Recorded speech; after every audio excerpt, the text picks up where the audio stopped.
الذي جعل الطيبات من أهم أمور الإسلام، وأصلي وأسلم على النبي المختار الذي أمر الرعيل الأول وبعده بالإتيان بالطيبات والاحتراز عن الخبائث وعلى آله وأتباعه أجمعين. أما بعد، فأعوذ بالله من الشيطان الرجيم. بسم الله الرحمن الرحيم.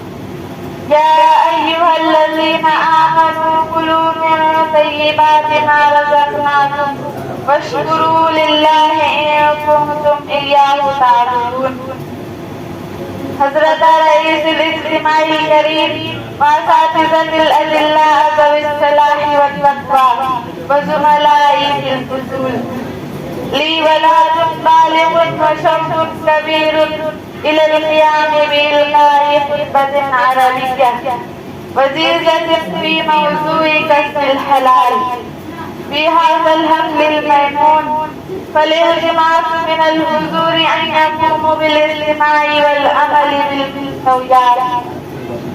يا إخواني في الله، إن الله الجليل القدير خلق العباد كلهم ليعبدوه في كل مكان وزمان، في كل موقف وحال، كما اشتمل القرآن الكريم على آية شهيرة في نوادي الكتب وعلى ألسنة الناس: وما خلقت الجن والإنس إلا ليعبدون. هذه الآية الشريفة تظن أن العباد كلهم يلزمهم أن يشمروا أنفاس جدهم للقيام بعبادة الله تعالى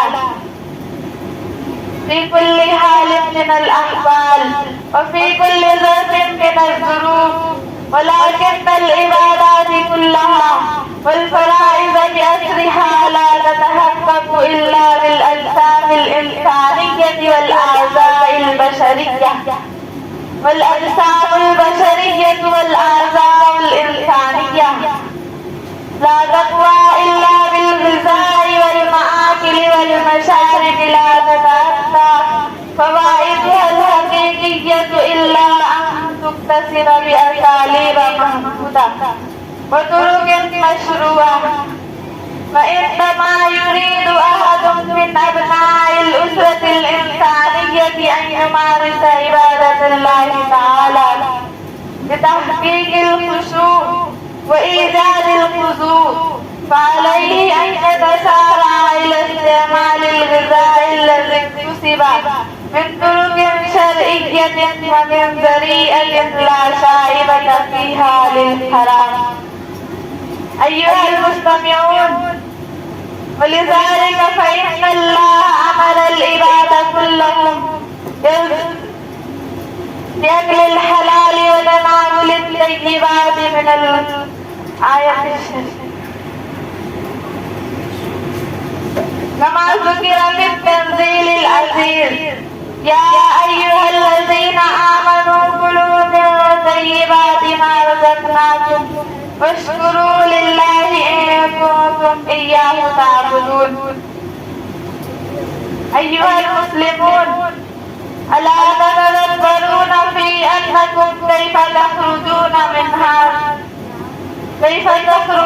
من هذه المهالك، وكيف تهزون وتتشرفون بالقرب من الله تعالى والذنوب من الخالق الباري. فارجعوا إلى ربكم راضين مرضين منطلقين من الآية الكريمة: يا أيتها النفس المطمئنة ارجعي إلى ربك راضية مرضية فادخلي في عبادي وادخلي جنتي. أكتفي بهذه الكلمات، وما علينا إلا البلاغ. ما شاء الله.